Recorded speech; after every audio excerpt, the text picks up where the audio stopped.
नमस्कार, बुंदेली दर्पण में स्वागत है आपका। हमारे साथ मौजूद हैं पूर्व विधायक आरडी प्रजापति जी। आज गोयरा थाना प्रांगण में धरना प्रदर्शन किया हुआ है। वजह है अवैध रेत उत्खनन। आरोप तमाम सारे हैं इनके और पूरी तरह से अनिश्चितकालीन धरना ये आयोजित किया गया है उनके द्वारा थाना प्रांगण में। वजह क्या क्या है, क्या उद्देश्य हैं और कब तक ये धरना, वैसे तो जाहिर है अनिश्चितकालीन है, लेकिन फ़िलहाल पहले तो जानना चाहेंगे क्या वजह पड़ी जो थाना प्रांगण ही चुना आपने धरना प्रदर्शन के लिए और क्या उद्देश्य है? थाना प्रांगण, ये बात सही है कि थाना प्रांगण में नहीं होना चाहिए, ये बात आपकी सही। लेकिन पहले से मैंने निवेदन किया, चूँकि बालू माफिया मेरे ऊपर कई बार प्राणघातक हमला करवा चुके और स्वयं नहीं कुछ असामाजिक तत्वों को भी, और यहाँ तक कहना चाहिए लेडीज को भी लगा करके मेरे ऊपर अटैक करवाना चाहती थी। इसलिए मैंने इसको चुना है कि अगर कोई पत्थर मारता है, कोई गलत तरीके का उपयोग करता है तो यहाँ मैं बच जाऊँगा। यहाँ उस तरह के नहीं तो असामाजिक तत्व आकर के पत्थर मारेंगे और गुंडागर्दी करवाएंगे और नाम मेरा लगेगा, मेरे ऊपर प्रकरण कायम होगा। इसलिए मैंने एसपी साहब से निवेदन किया, मैं 4-5 घंटे आपके थाना के सामने, मैं व्यक्तिगत कि ये किसानों की मांग है, गलत नहीं है। न थाने का मुझे अप्रोप है, न थाने से मतलब है, न मुझे तहसील से न किसी से मतलब है। किसानों ने क्या आपको लिखित में दिया? हाँ, किसानों ने आपको किसानों तो मुझे सैकड़ों लोगों ने, और आप ये मानिए आपके यहाँ जो मिश्रण पुरवा में पूरी आपकी जो सिंचाई के लिए नहर बनती पूरी ध्वस्त कर दी थी। और किसान तो इतने परेशान है। देखिए, हम एक निवेदन उनसे करना चाहेंगे। विजय गुप्ता को जो वो मिला है ठेका, उनको बालू का ठेका मिला है केवल नदी का। नदी में वो कहीं भी कर सकते हैं और वो भी मानसून में नहीं। नियम ये, वो अपना एंगल गाड़े, सीमांकन करवाएं, वहाँ अपना उत्खनन करें, हम उसमें कुछ नहीं करने वाले। लेकिन निजी भूमि का कहीं भी उल्लेख नहीं है कि निजी भूमि का आप भंडारण का पिटपास देकर, भंडारण आप देख लीजिए, हजारों आदमी हैं, एक भी आदमी देख लीजिए कहीं भी भंडारण अगर हो, जब भंडारण है नहीं है तो पिटपास किस बात? नया क्या है इसमें? नया क्या है? परंपरा सी चली आ रही है पिछले 4-5 सालों से। हम देख रहे हैं जब आप सत्ता पक्ष में विधायक थे तब भी आपके द्वारा तमाम सारी मांगें उठाई गई, आपने धरना प्रदर्शन किए, आपने यहाँ तक कि विधानसभा में इस्तीफा तक दिया। वजह क्या है? करप्शन की जड़ कहाँ है जो आज तक ये हालात जस के तस हैं? आप बार बार प्रदर्शन करते हैं, तमाम सारे आरोप प्रत्यारोप होते हैं। वजह क्या है कि हालात जस के तस हैं? कमी कहाँ पर है? कमी तो जैसे गाड़ी है, इसमें एक जीप लेके आया हूँ। अब जीप एक ही है, ड्राइवर बदलते हैं। अब ड्राइवर की गलती है कि अब ये जैसे हम लोग पुलिस वालों को कहें, हम एसडीएम कलेक्टर को कहें, प्रशासन को कहें, तो ड्राइव गाड़ी को कौन करता है? जो ड्राइव करेगा उस ड्राइवर की गलती मानी जाएगी, ना कि वाहन की। अगर कोई खड़े वाहन में दोनों वाहन आपस में लड़ हो जाए तो ये तो मानेंगे उनके डिफेक्टेड है, लेकिन ये प्रशासन की गलती नहीं है, ये शासन की है।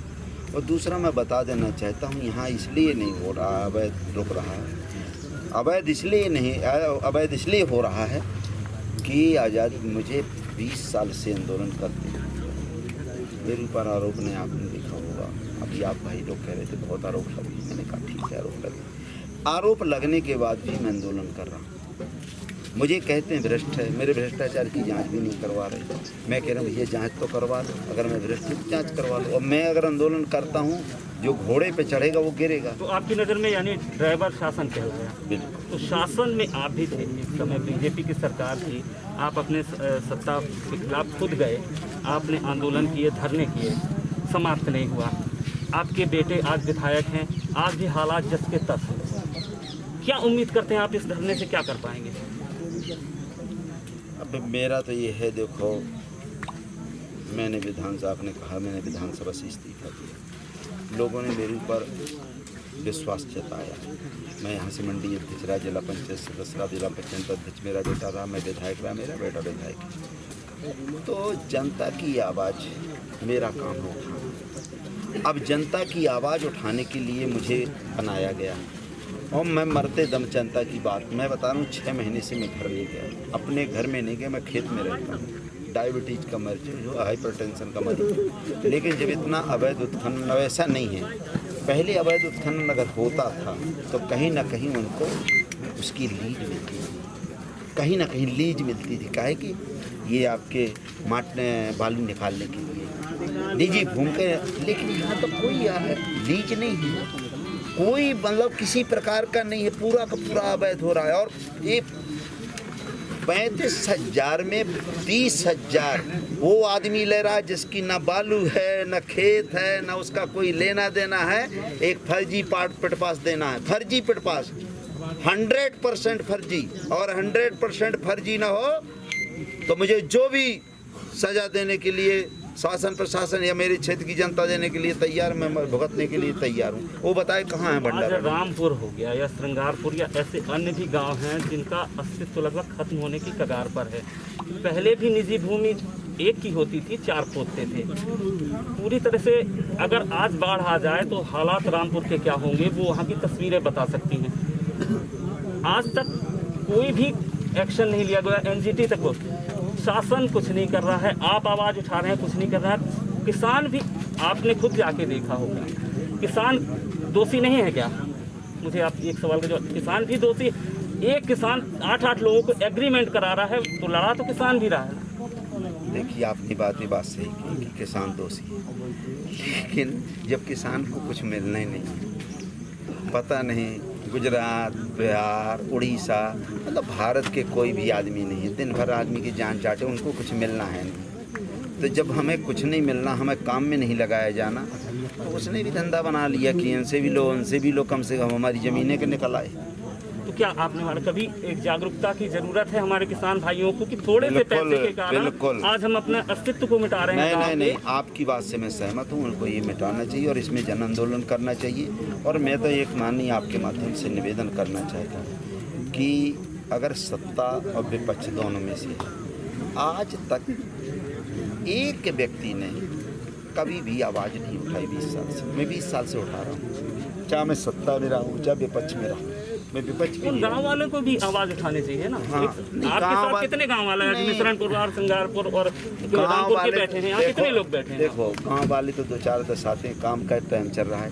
जब मेरे परेशान है ना, उनको आवाज में आवाज मिलाने आपके साथ आना चाहिए ना, आप उनकी लड़ाई लड़ रहे हैं ना। जब मैं विधानसभा में इस्तीफा दे देता हूँ, आधा घंटा के लिए विधानसभा स्थगित हो जाती है, पूरे देश में हाहा मचता है, तब तो कार्रवाई नहीं करते हैं, तो वो लोग थक गए। आनंदेश्वर एग्रो कंपनी वो कंपनी है छतरपुर में भी पिट पास दिखा के, गेट पास देके और ट्रैक्टर से पैसे लिए जा रहे हैं। चटाई रोड में चिल्ला रहे हैं ट्रैक्टर वाले। आप, मैं ये सिर्फ आखिरी ये पूछना चाहूँगा, आप इसके बाद क्या करेंगे? आज प्रशासन आश्वासन आपको देता है कि खत्म हो जाएगा, कल फिर से उत्खनन होगा 2 दिन बाद, फिर अगला कदम क्या होगा?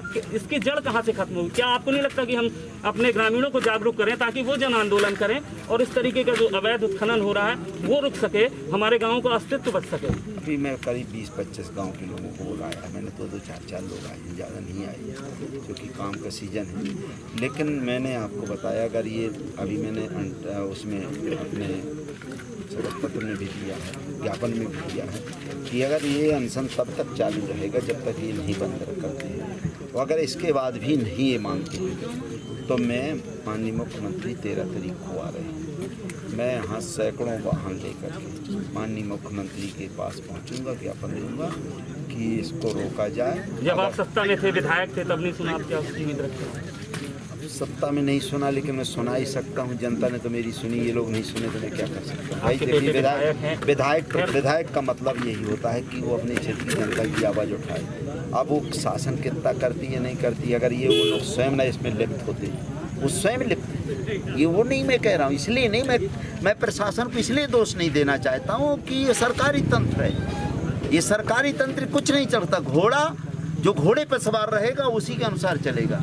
ड्राइवर, जो गाड़ी में ड्राइवर, भाई ड्राइवर बदल सकता, गाड़ी नहीं, तो जो ड्राइवर होता वो जैसा चाहेगा गाड़ी चलेगी। आपको बता रहे हैं, इनको मैं दोस्त हूँ, एसपी के दोस्त हूँ, कलेक्टर को दोस्त हूँ, मैं नहीं दे सकता। जो गाड़ी को चलाने जो तंत्र को चलाने वाला वो दोषी है। कोरोना काल चल रहा है, आप डायबिटिक हैं, पेशेंट भी हैं, इस तरह से सोशल डिस्टेंसिंग में तमाम भीड़ भी इकट्ठी है, आपको प्रिकॉशंस लेना चाहिए। क्या वजह आपको आना पड़ा मैदान में? क्षेत्रीय विधायक आपके बेटे हैं, सत्ता में भी हैं, क्या उन्हें आवाज़ नहीं उठानी चाहिए थी किसानों की? 20 साल से हो गया, अब मेरे 6 महीने से तो मैं 6 महीने से बंद रहा।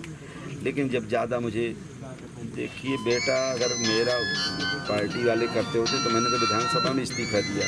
विपक्ष के नाते जैसे सभी पार्टियां मर गई, 0 सन्नाटा। और कभी किसी पार्टी आपने तो अपने लिए भी कह दिए थे मैं तो निर्भर सन्नाटा होगा, मीडिया में छपा भी। हाँ तो कहता हूँ, अब मैं भी तो पार्टी में हूँ, लेकिन मुझे भी तो आप ऐसे कहेंगे तो फिर ये आपके साथ जो भीड़ है नहीं होता हौसला नहीं हौसला तो इसलिए जब मैं रातों दिन लगूंगा तो हौसला बुलंद रखूंगा। जैसा होता है जब मैं झूठ है वो तो ये है कि मैं इसलिए कहता रहता हूँ कि जब मेरी बात नहीं मानी जाती है, मैं अगर जनता मेरे ऊपर विश्वास करती है, मेरे ऊपर नेता विश्वास नहीं करते, मेरे ऊपर पार्टियां विश्वास नहीं करती, लेकिन मुझे जनता ने यहाँ मंडी अध्यक्ष बनाया, जिला पंचायत सदस्य बनाया, जिला पंचायत अध्यक्ष बनाया, विधायक बनाया, मेरे बेटे को विधायक बनाया, उनके चरणों का मैं आशीर्वाद, और इसलिए मैं जब तक जीवित हूँ उनकी लड़ाई लड़ूंगा। कोरोना में भी इसलिए आया हूँ कि मेरी मौत भी हो सकती है, मैं 6 महीना से बैठा रहा हूँ, मैं डायबिटीज भी है, हाइपरटेंशन भी है, लेकिन ये बताने के लिए आया हूँ कि बंद कर दो और नहीं तो इनको काम दो। अगर मजदूर गरीबों का शोषण नहीं बंद होता है तो मैं लड़ाई लड़ूंगा। अभी आपने पूछा है कि अभी एसडीएम साहब से आप पूछेंगे, आपसे भी पूछेंगे कि अवैध उत्खनन कब तक चलता रहेगा। अगर ये कहते हैं बंद हो जाएगा तो ठीक है, और ये कहते हैं कि अभी और कुछ दिन डकैती होने दो तो मैं भी बैठा रहूँगा। मैं तो क्या कर सकता हूँ, बैठा जरूर रहूँगा चौकीदार जैसे। ये मेरी जिम्मेदारी। चलिए, ये थे पूर्व विधायक आरडी प्रजापति, जिनका साफ तौर पे कहना है कि शासन की मंशा या शासन के संरक्षण पे ही ये सब हो रहा है, प्रशासन का उसमें खास दोष नहीं है। किसानों की आवाज़ पहले भी वो बुलंद करते चले आए हैं, आज भी कर रहे हैं, लेकिन साफ जाहिर है उत्खनन पहले भी होता था, आज भी हो रहा है, कंपनियां बदल गई, काम वही है, किसानों का हक मारा जा रहा है तो कुछ दबंग किसान उसका शेयर भी ले रहे हैं। तमाम तरह के हालात हैं, भले ही बाहर के लोग उसमें लाभ ज़्यादा कमा रहे हैं, लेकिन बहुत से लोग लोकल के भी इन्वॉल्व हैं, चाहे वो पॉलिटिशियन हो या अन्य हो। पूर्व विधायक जी का ये धरना किस तरीके से खत्म होता है, प्रशासन क्या कदम उठाता है, शासन कितना संजीदगी से लेता है इनके धरने को, ये आने वाला समय तय करेगा। गोयरा से बुंदेली दर्पण के लिए राजेंद्र सिंह।